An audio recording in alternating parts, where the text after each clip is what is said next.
Pernah kebayang nggak gimana ya rasanya kalau kita berdiri di planet lain? Nah, di edisi kali ini kita akan jalan-jalan singkat ke 8 dunia yang mengelilingi matahari kita. Masing-masing punya keajaiban dan misterinya sendiri loh. Di sana panasnya kayak oven atau justru dingin membeku? Terus, apa benar ada planet yang satu harinya lebih lama dari satu tahunnya? Pertanyaan-pertanyaan kayak gini nih yang bikin kita penasaran. Dan hari ini, kita bakal cari tahu jawabannya. Anggap aja ini tur keliling tata surya super cepat. Kita bakal mampir di setiap planet buat ngintip apa sih yang bikin mereka begitu unik dan beda dari yang lain. Yuk, kita mulai perjalanannya. Ini dia rute perjalanan kita. Kita mulai dari planet-planet bebatuan yang paling dekat sama matahari. Terus kita lompat ke para raksasa gas. Lanjut lagi ke dunia es yang super jauh. Dan terakhir kita bakal lihat lagi di mana posisi kita di alam semesta yang luas ini. Siap? Ayo berangkat. Oke, pemberhentian pertama, planet-planet bagian dalam. Ini adalah geng dunia bebatuan yang padat dan letaknya paling dekat dengan panasnya matahari. Selamat datang di Merkurius, planet paling mungil sekaligus paling dekat sama matahari. Soal suhu, di sini benar-benar ekstrim. Karena dia hampir nggak punya atmosfer buat nahan panas, siangnya itu bisa sepanas itu sampai melelehkan timah. Tapi pas malam, langsung anjlok jadi dingin membeku. Bayangin aja ngalamin dua-duanya dalam satu hari. Berikutnya, Venus, si bintang kejora. Planet ini diselimuti atmosfer tebal dan beracun yang memerangkap panas, bikin dia jadi planet terpanas di tata surya, bahkan lebih panas dari Merkurius. Dan ini yang paling aneh, satu hari di Venus ternyata lebih lama dari satu tahunnya. Kok bisa? Soalnya rotasinya lambat banget, dan arahnya pun kebalik. Benar-benar dunia yang unik. Dan inilah rumah kita, Bumi. Jaraknya yang pas banget dari matahari dan lautan airnya yang melimpah bikin planet ini jadi satu-satunya tempat yang kita tahu bisa menopang kehidupan. Semua kondisinya serba pas dan itulah yang membuat planet kita ini spesial banget. Sekarang, ayo kita mampir ke Mars. Planet ini gampang banget dikenali karena warnanya yang kemerahan.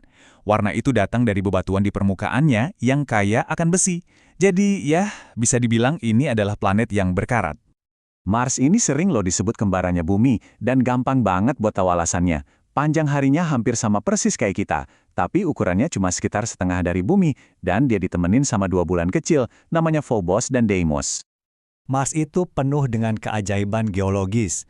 Di sana ada gunung berapi terbesar di tata surya, Olympus Mons, dan juga ada lapisan es di kedua kutubnya. Misi-misi awal kayak Viking bahkan nemuin petunjuk kalau Mars di masa lalunya mungkin pernah punya kondisi yang cocok untuk kehidupan. Oke, sekarang kencangkan sabuk pengaman. Kita bakal melintasi sabuk asteroid buat ketemu para raksasa tata surya. Dunia mereka ini beda banget karena sebagian besar isinya gas, bukan batuan padat kayak yang tadi. Dan inilah dia, Jupiter, sang raja planet. Ukurannya itu masif banget. Saking besarnya, semua planet lain di tata surya ini kalau digabungin masih bisa muat di dalam Jupiter. Nah, grafik ini benar-benar nunjukin betapa raksasanya Jupiter. Coba deh lihat ukurannya dibanding Saturnus, terus bandingin lagi sama bumi kita yang kecil itu. Perbedaannya jomplang banget kan? Jupiter benar-benar penguasa di lingkungan kosmik kita. Lanjut ke Saturnus, planet yang sering banget dibilang planet paling indah. Dan tentu saja keindahannya itu datang dari sistem cincinnya yang ikonik dan super cantik itu. Cincin-cincin ini membentang lebih dari 400.000 kilometer, itu hampir sama loh dengan jarak dari bumi ke bulan. Isinya adalah miliaran bongkahan es, ukurannya macam-macam, dari yang sekecil debu sampai sebesar rumah. Tapi, yang bikin takjub, meskipun lebarnya luar biasa, cincin-cincin ini tipis banget. Rata-rata tebalnya cuma 15 kilometer.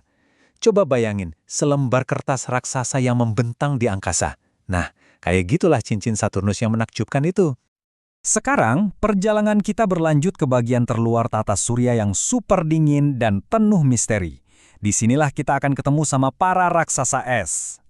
Yang pertama, Uranus, si planet paling aneh. Nggak kayak planet lain yang muternya tegak kayak gasing, Uranus ini muternya sambil tiduran, miring banget. Kemiringan ekstrem ini bikin kutub-kutubnya bisa menghadap matahari selama puluhan tahun. Akibatnya, musim di sana jadi panjang dan ekstrim banget. Dan akhirnya, kita tiba di pemberhentian terakhir, Neptunus, planet paling jauh dari matahari. Saking jauhnya, dia butuh 165 tahun bumi cuma buat sekali mengelilingi matahari. Ini adalah dunia biru yang dingin banget dan berangin kencang. Setelah mengunjungi semua dunia yang ekstrim ini, dari yang paling panas sampai yang paling dingin, sekarang saatnya kita kembali dan merenungkan tempat kita yang sangat unik di tata surya. Yuk kita rekap sedikit perjalanan kita. Mulai dari suhu ekstrim Merkurius, hari Venus yang lebih panjang dari tahunnya, cincin Saturnus yang indah sampai rotasi Uranus yang miring. Setiap planet punya ceritanya sendiri. Tata surya kita ini ternyata benar-benar beragam ya. Dan ini membawa kita ke pertanyaan terakhir. Setelah melihat dunia-dunia yang panas membara, para raksasa gas, dan dunia es yang beku, apa sih yang sebenarnya bikin planet biru kita ini begitu istimewa? Mungkin tur ini bukan cuma soal menjelajahi dunia lain, tapi juga tentang belajar lebih menghargai rumah kita sendiri.